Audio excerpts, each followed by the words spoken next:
Over 4 decades, Aberdeen has built deep relationships throughout emerging market economies.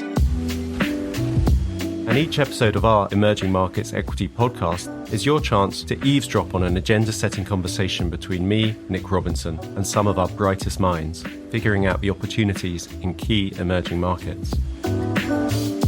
Search for the Emerging Markets Equity podcast from Aberdeen. That's ABRDN, wherever you get your podcasts. Stocks for beginners. So number one, you have to have passion. And I can't stress this point enough. There was a famous basketball coach who said, you can't teach height. Okay, well, in investing, you can't teach passion. If you don't have it, just hire somebody else to do it. Don't do it yourself, because you'll be competing against people who do have it. And therefore, they'll stick with the problems longer. Their capacity to suffer will be so much greater than yours. And by the way, there's plenty of suffering that comes with investing. Hi, and welcome back to Stocks for Beginners. I'm Phil Muscatello. How can listening to music make you a better investor? What if there's something more to life than investing, stocks and money? I know, it's an interesting thought. Today, I'm joined by Vitaliy Katsenelson. Hello, Vitaliy. Hello, Phil. How are you? Vitaliy Katsenelson is the Chief Investment Officer of Denver-based value investment firm IMA. He's written for publications including Financial Times, Barron's, Institutional Investor and Foreign Policy.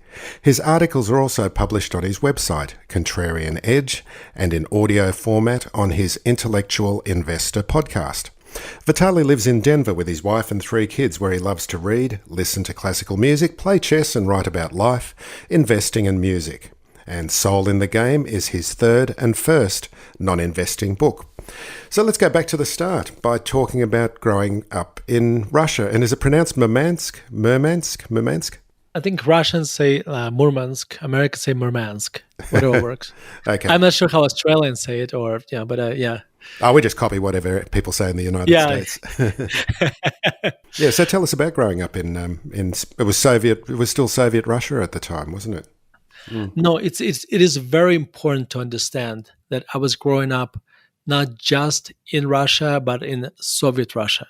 My family left Russia in 1991. So let me describe you the Russia in 1980s. Every single business, from barbershop to factory to movie theater, was owned by the government. I don't think I know a single person who owned their own business, not at that time.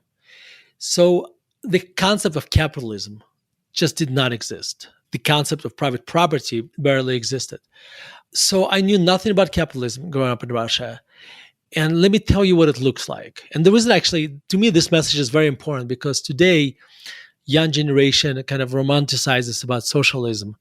And I tell you, it does not work. When everybody owns everything, nobody owns nothing. That's exactly what happened in Russia. The store shelves were empty most of the time. My mom struggled to buy meat and to feed us. We never went hungry, but it was always a big task to make sure we had food. The economy was centrally controlled. So some bureaucrat in Moscow and St. Petersburg was deciding how much meat Murmansk should get. It was here's the interesting part. I look at this now, and from my perspective today, it looks like it would have been a very difficult life, but I was young, so it was my childhood, and I was happy. So despite all this, there was still a lot of happiness, And also when we moved to the United States in 1991, we see this incredible contrast. We go to the grocery store, and there's this incredible abundance of food, abundance of everything. And this is when I knew that capitalism really works. And it sounds like there was part of what was the happiness of your childhood and what contributed to the happiness of your childhood was your father's likability and his likability in the community as well. I was blessed by having terrific parents. This is I turned out okay just because I had a wonderful, wonderful parents. And what made life a little bit more difficult in Russia at the time was that I'm Jewish. And Jews were kind of put in a slightly lower caste than everybody else, or than at least Russians, than Russians. And so there's this kind of slight hint of anti-Semitism or discrimination, kind of that I went through my life. But what made this all bearable, this incredible belief and love from my parents, like my parents always made me feel that I can achieve anything I want. And this is extremely important because today I'm a parent. I have 3 kids. And this is something I always have to tell my kids, that if they try, they can achieve anything, and that they have it in them, that they can do it. So what was the view in Soviet Russia at the time of capitalism? What were you taught about capitalism in the capitalist West and what it was like? So capitalism was equated to greed. So capitalists are greedy. Like a few times a month, my class would be taken to a movie theater and we would see a documentary. And I remember some of the documentaries showed Americans, these heartless people who eat hamburgers all the time, and where and it is a country where black people are constantly lynched. Of course, when I moved to the United States, I learned that the part about hamburgers is true. Not forgetting hot dogs. That's right. No, that's right. Actually, I have a hot dog story. I have to tell you a hot dog story.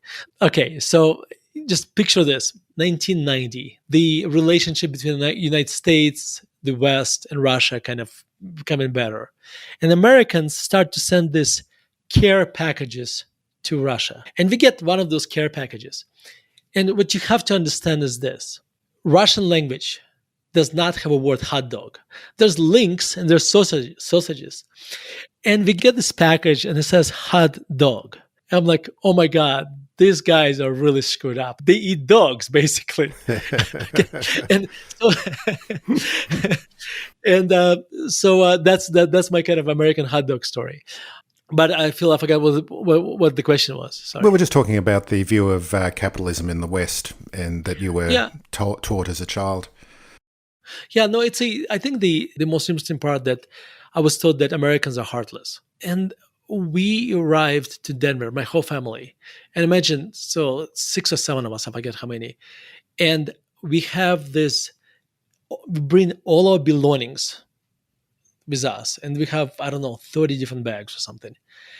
And we get picked up at the airport by these heartless Americans.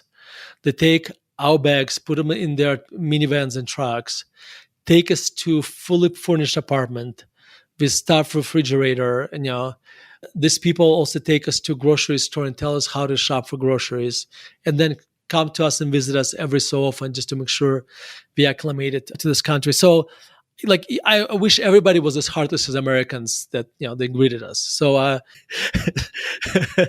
so that's what I was taught, and that's the America experience, which was very different. Just before I forget about it, I just wanted to go back to something you mentioned when we first started talking about socialism and the urge for socialism that seems to be gripping the West at the moment.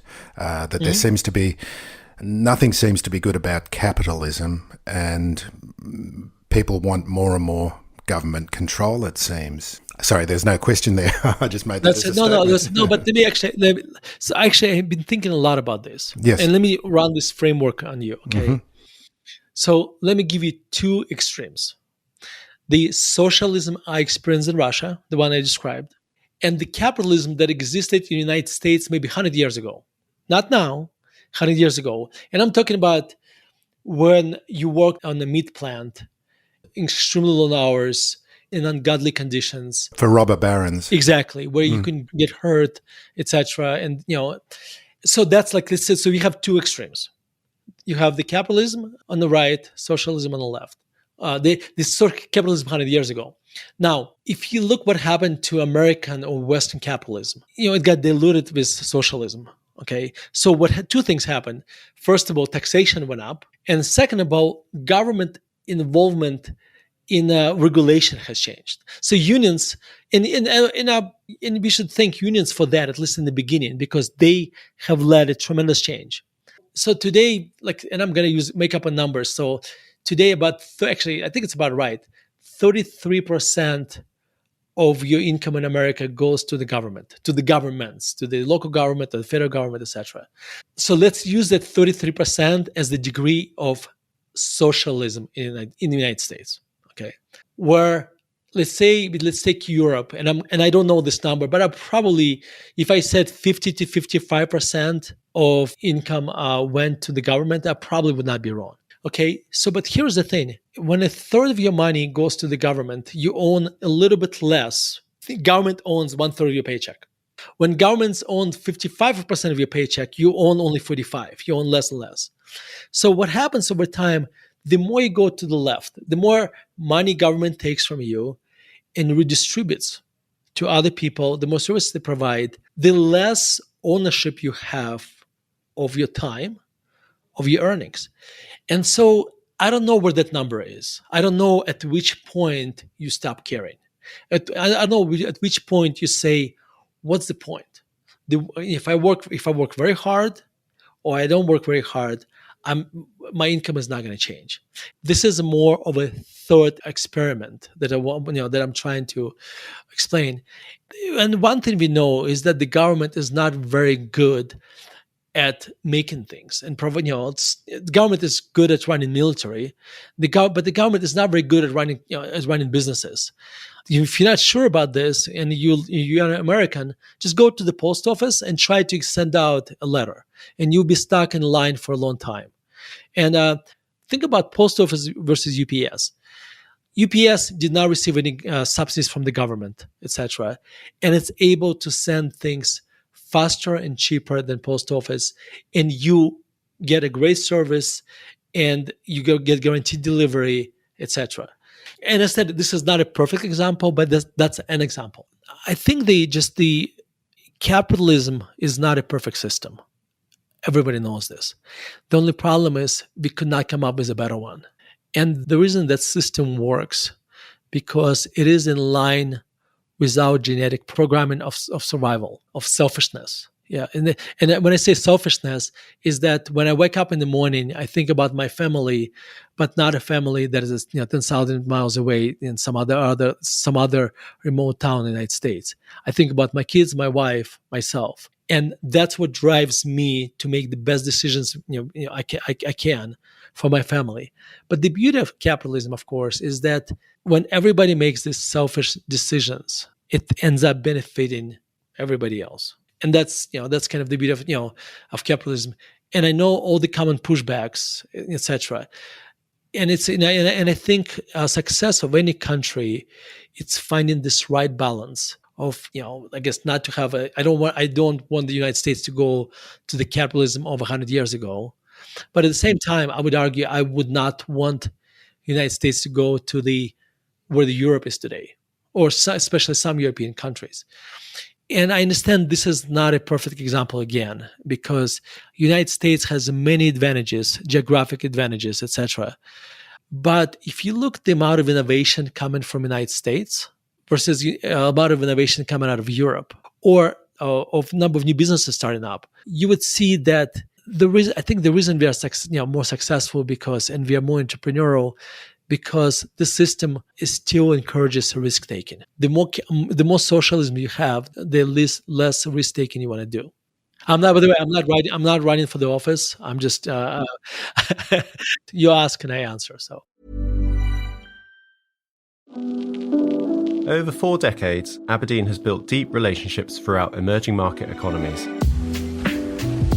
And each episode of our Emerging Markets Equity podcast is your chance to eavesdrop on an agenda-setting conversation between me, Nick Robinson, and some of our brightest minds, figuring out the opportunities in key emerging markets. Search for the Emerging Markets Equity podcast from Aberdeen, that's ABRDN, wherever you get your podcasts.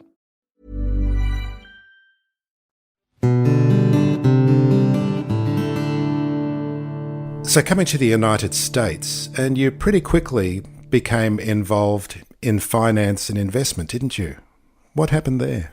Yeah, so I arrived to the United States when I was about 18 and a half. And I went to university, and while I was at the University of Colorado, I tried dated like maybe 5 or 7 different majors. And I really, it took me a while to find myself. And then I got a job at an investment firm. And an investment firm, and they hired me not because of my investment skills, because I had none. They hired me because of my computer skills. At the same time, I was taking finance classes at University of Colorado. And it just was a finance and investing clicked with me. And I was fairly lucky because I think at the time I was 21 and 22. I knew exactly what I wanted to do. And when you know this, you have focus. And the focus is like a magnifying glass. I just focus all my energy on studying finance. I got my undergraduate degree in finance, graduate degree in finance. I got my CFA, and I haven't worked a day in my life since. Well, I was just going to quote back at you because you call your work a hobby, not a job. Yeah, because I love it so much. It's not like I would do this if you cut my pay by half or by 2/3, it wouldn't make a difference. I love what I do, and money is a secondary consideration. It's just I can't wait to learn about new company, to study new industry. I just love what I do. So yes, so when you love what you do, it stops. The work stops being work. And by the way, this is what I exactly tell my kids: you want to find something you're really passionate about, and that should become your career. And you talk about it as being like an intellectual game, isn't it? That for you, it's like playing chess or learning an instrument, for example. That it becomes a game. So investing is a very interesting endeavor because it is an intellectual challenge. If you do it right, you get to learn all the time about different companies in different industries, and none of this knowledge is wasted. Because what it does, it allows you to create mental models of how to look at something complex and simplify it. And you can port it from one industry to another. There is a very famous Stoic philosopher, Seneca, and he has this saying, time discovers truth. And that is what investing is really for me. It's just I want to discover truth before time does. That's really this is how I look at my job. Just looking for truth. What is your definition of value investing? So value investing is often misunderstood. A lot of times people look at value investing as basically buying statistically cheap stocks. I would argue that's a very primitive way to look at value investing. Value investing is really philosophy. It's a philosophy of how you approach investing. And as any philosophy, it has tenets. So I call them commandments. And I have the 6 commandments of value investing. I'll give you a few, and your listeners can get the other ones on the 6commandments.com. They're absolutely free. It's just I wrote this essay called The 6 Commandments of Value Investing. And I think it's a great primer in general on value investing. So if they go to 6commandments.com, they can find it there. But basically, let me give you a few. So number 1, a value investor approaches stock as a business, not a piece of paper. And so when we analyze a company, we ask ourselves a question: would we want to own the whole business? If we could buy the whole company. So when you do this, it changes your mindset tremendously.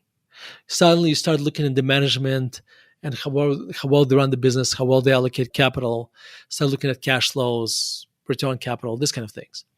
Another commandment would be margin of safety. You want to buy a company at a discount to what it's worth. And you want to do it for a couple of reasons. Number 1, when the discount closes, you make money. But number 2, and as important, is that it prevents you from losing money. Because when the future plays out different from you expected, if you bought at a significant margin of safety, you may not make money, but you won't lose money. Which brings me to the third point. To value investors, risk is not really volatility, stock going up and down in price, but the stock price declining and never coming back. So this is why the margin of safety is so important, because I'm not worried about I bought the stock, it declined. If its fair value hasn't changed, it's just a market's opinion of what the company on the stock price today, which may change tomorrow. So those are kind of the 3 commandments, but there's 3 more on the 6commandments.com. I kind of like the way that you talk about businesses, and I'll just quote another guest that I had on the podcast who you should not refer to a company by its ticker code. You should always use its full name, because that reinforces in your mind that you are actually talking about an actual living, breathing business. I love it. Yeah, I think that's a great idea, No, I think it is a great idea. So let me take it a step further. For when I buy a company, when I buy a stock for clients, so I run an investment firm in Denver, right? So I have clients who come to us and say, Vitaliy, here's my life savings. Please don't screw it up. Okay. So we build a portfolio of stocks for them. But here's the problem. We spend sometimes hundreds of hours analyzing each company. But for them, it's just a collection of tickers and names. CHTR, what does it mean? Like that's what it is for them. So it's my job to write letters to them to actually explain, like let's say we bought Charter Communication, like so, and SQL CHTR. So my job is to write them a letter to explain them that we bought one of the best cable companies in the United States. And here's what are the risks of the business. Here's why we think the risks are overstated. Here is what balance sheet looks like. Here's what cash flows look like. Here's why we think it's undervalued. And this is what I go through discussion. So every letter, I go through this kind of discussions for every buy decision we make, for every sell decision we make. We talk about all the other companies we own in the portfolio. And here's the thing. Over time, if my clients do the homework, which is a prerequisite for them to be a client of my firm, then the tickers will stop being tickers and they become companies. And they'll stop being Vitaliy's companies and they become their companies. That is the goal. Like that's why I write these long letters a few times a year. If someone's listening to this podcast and is becoming interested in researching and to become a value investor themselves, it's going to take a long period of time, I know. But what are a couple of the first steps that they could possibly be looking at to begin this journey in learning how to value companies? Okay. So number one, you have to have passion. And I can't stress this point enough. There was a famous basketball coach who said, you can't teach height in basketball. That's beautiful. Okay, well, in investing, you can't teach passion. If you don't have it, just hire somebody else to do it. Don't do it yourself because you'll be competing against people who do have it. And therefore, they'll stick with the problems longer. They will, their capacity to suffer will be so much greater than yours. And by the way, there's plenty of suffering that comes with investing. So how I would do this? Number one, I would take as much money as you could afford to lose. Okay. Look at this as tuition money. Okay. But again, it has to be, just enough money that you can afford to lose. And then ask yourself, what industries do I understand well? So I had true story. I had a college student come to me. He was a graduate student and he asked me what industry I should focus on. I said, well, what do you do? He said, well, I work for an aerospace company. And I've been working in this business for 10 years. I said, well, you probably should not be analyzing restaurants, but you probably know a lot more about aerospace industry than I ever will. It's very important when I analyze a business for the first time, and I know very little about it. It's almost like when you read a sci-fi novel for the first time, and you have to do what's called world building, right? Because the physics of Earth may not work on the planet Gamma or whatever and they have different spaceships and they have all the different things. So there is some similarity when you analyze an industry which you know nothing about. You have to do a lot of world building. Well, if you are working in the aerospace industry, you already know this world, so you can skip a very important step of when you know what the fuselage of an airplane is, or whatever. Okay. Point number 3. You don't want to have a diversified portfolio. And this is an important point. This is somewhat counterintuitive.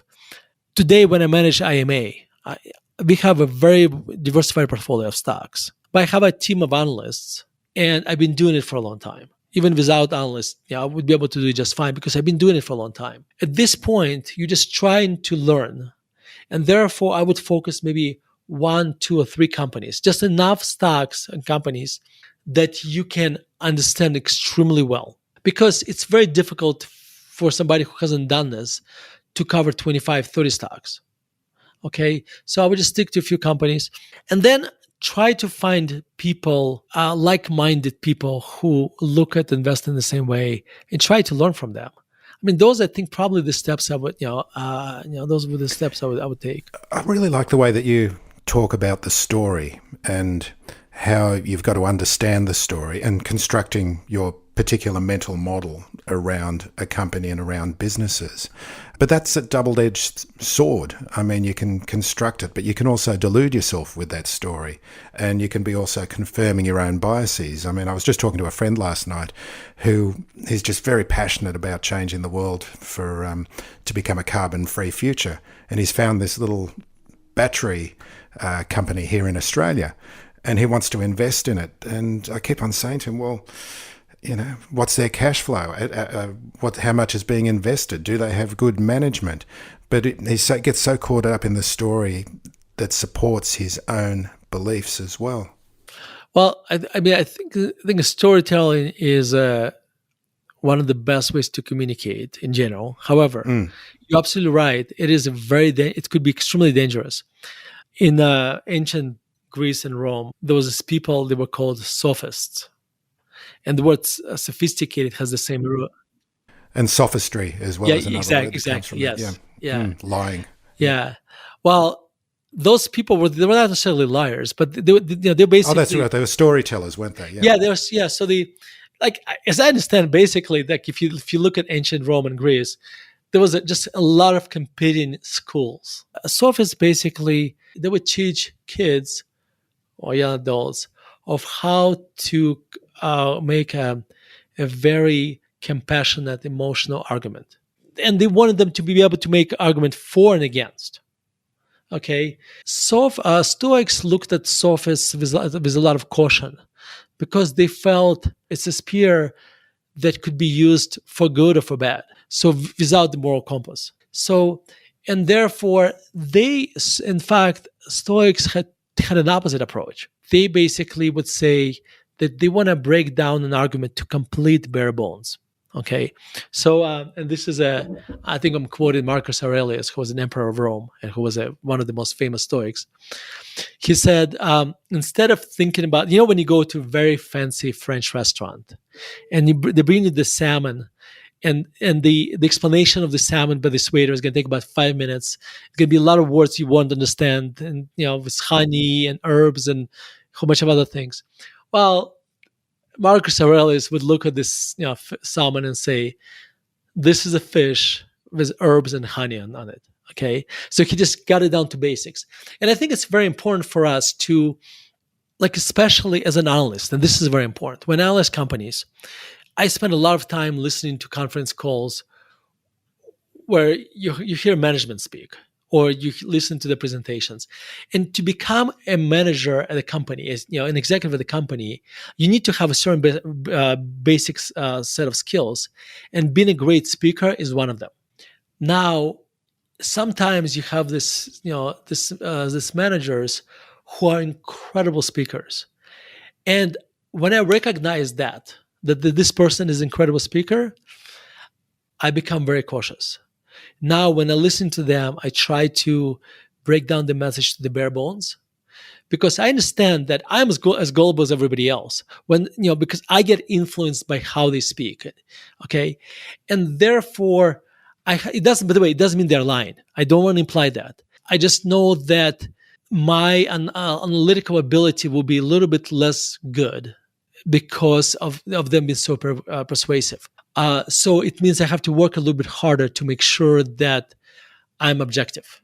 So you have to be aware that storytelling, on the one side, that's the most effective way to communicate. You mentioned my book. I think my book is just a whole bunch of storytelling.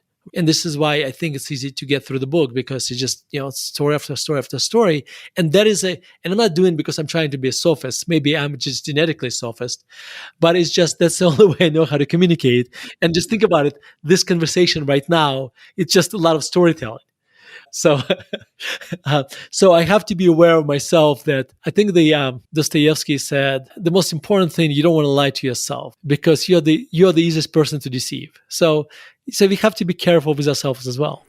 So as an investor, and when a CEO or management is explaining the salmon that they're putting on the table in front of you, using Stoic philosophy and using those Stoic principles, how do you break that meal down into its bare bones? Well, I think so. For us, it makes it somewhat easier, because for every single company, we build a financial model. We don't buy it on words, right? So for every company, we build a financial model which should be grounded in reality. And based on this model, we try different assumptions. We try pricing in high growth, medium growth, low growth, try different scenarios, and then see what the company is worth. Is the stock is the company's worth, and then based on that, we decide do we want to own the business? Is it cheap enough or not? We have a very well defined analytical process, and going through this process kind of clears out a lot of sophistry. So what inspired you to write the book Soul in the Game, which was decidedly a non-investing book? So I've written two other books before. I've written two books on investing. Kind of been there, done that. It was fun, and I think and I think in fact my second book, The Little Book of Sideways Markets, is probably more relevant today than ever, even more relevant than when I wrote it in 2010. Over time, I've been writing since 2004, and I started writing investing articles.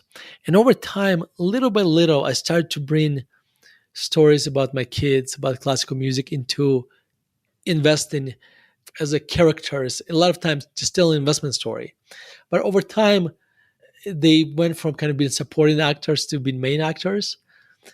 And Phil, the most amazing thing happened. And this happens to me all the time. People wrote to me, Vitaliy, I came to you for your investment articles, but I'm really staying because of your insights about life.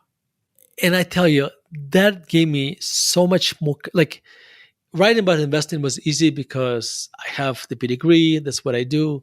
Writing about life, that required a lot more confidence. And that feedback from readers gave me the confidence to keep writing about life. And so this book is basically the reason I wrote this book, because I wanted to, it's a completely altruistic endeavor because it's not even about investing. I just wanted to make a difference in people's lives. Okay. My greatest hope is that somebody reads or listens to the book on Audible, and a few chapters touch them in a way that makes them do something different and improves their life. And the book came out about 3 months ago, and I keep getting emails daily from people who are saying that I've done that. So, and what is it that you are seeing about life in the United States at the moment that needs some work? Oh, life in the United States, oh my God, we are the most divided society we've ever been, ever. We are, we have this luxury beliefs of things that we would like to be true, but not actually, our beliefs are not grounded in reality. We pursue those things as if they were true. And then when they meet reality, we get surprised. I'll give you a few examples. And this is ESG. I love the idea of doing things that would, combat climate change, but that's not what ESG is. Let me tell you a true story, which basically sums up, what's happening in this environment, our environmental virtue signaling. My son, Jonah, 21 years old, he has a plastic coffee mug from Starbucks. He goes to Starbucks and thinks, you know what? I'll do good for the environment. I'm gonna use reusable cup.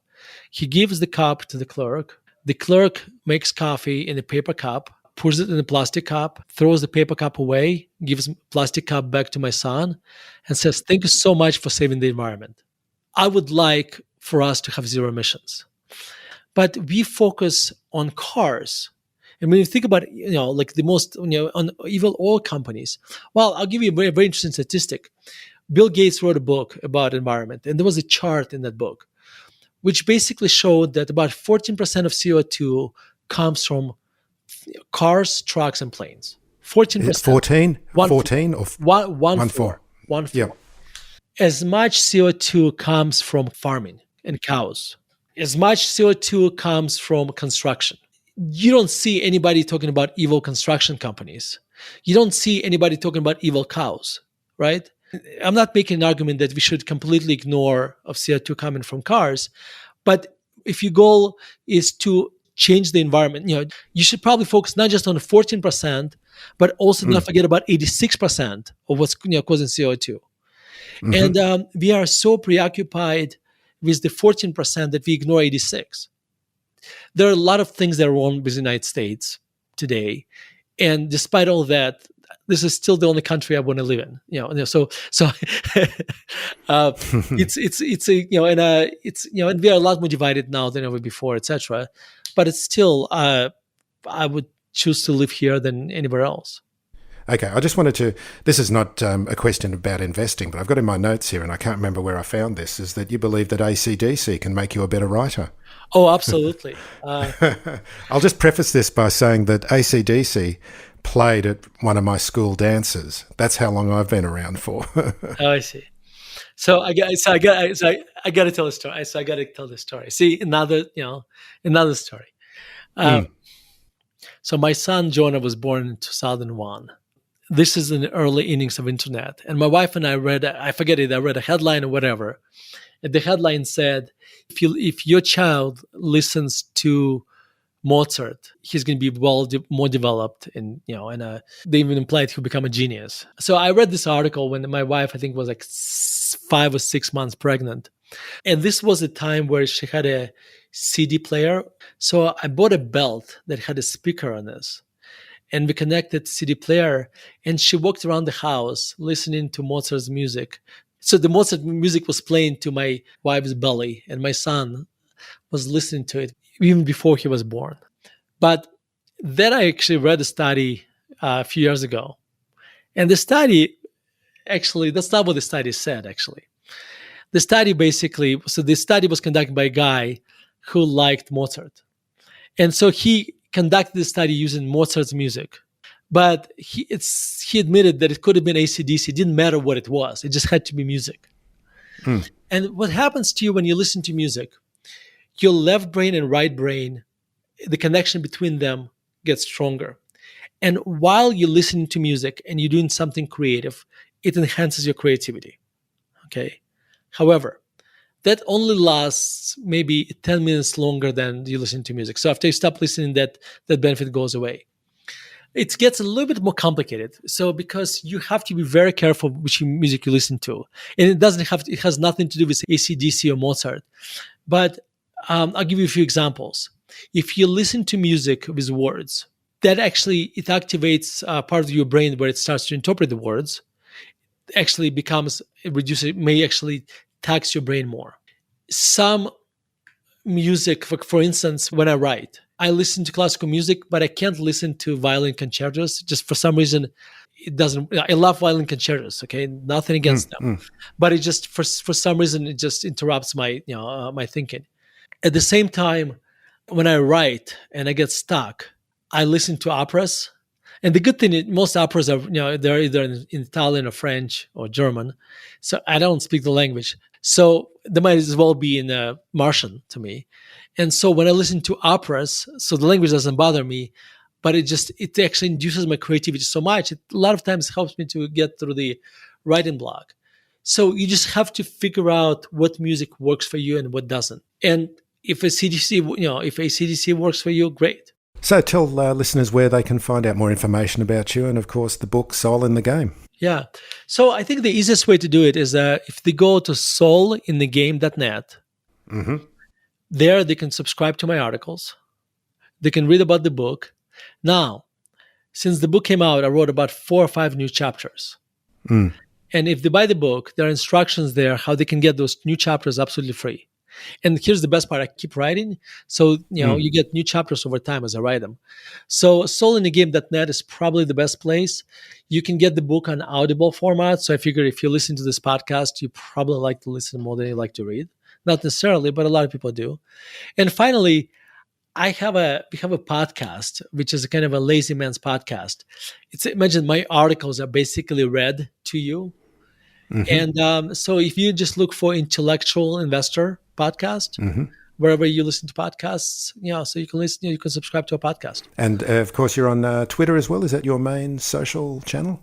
I'm on Twitter. You can find me on Twitter. It's my first name, Vitaliy, IY at the end, letter K, Vitaliy K.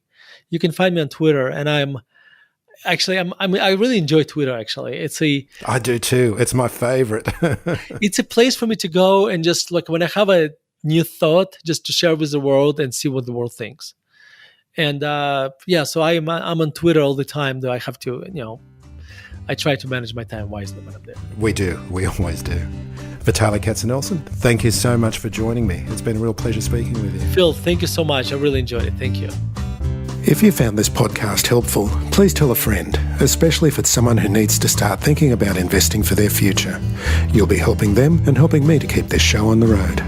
Stocks for Beginners is for information and educational purposes only. It isn't financial advice, and you shouldn't buy or sell any investments based on what you've heard here. Any opinion or commentary is the view of the speaker only, not Stocks for Beginners. This podcast doesn't replace professional advice regarding your personal financial needs, circumstances, or current situation.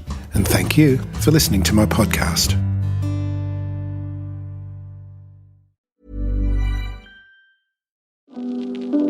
Over 4 decades, Aberdeen has built deep relationships throughout emerging market economies.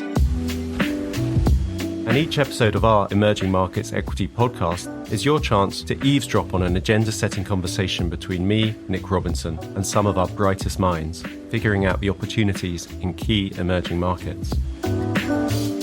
Search for the Emerging Markets Equity podcast from Aberdeen, that's ABRDN, wherever you get your podcasts.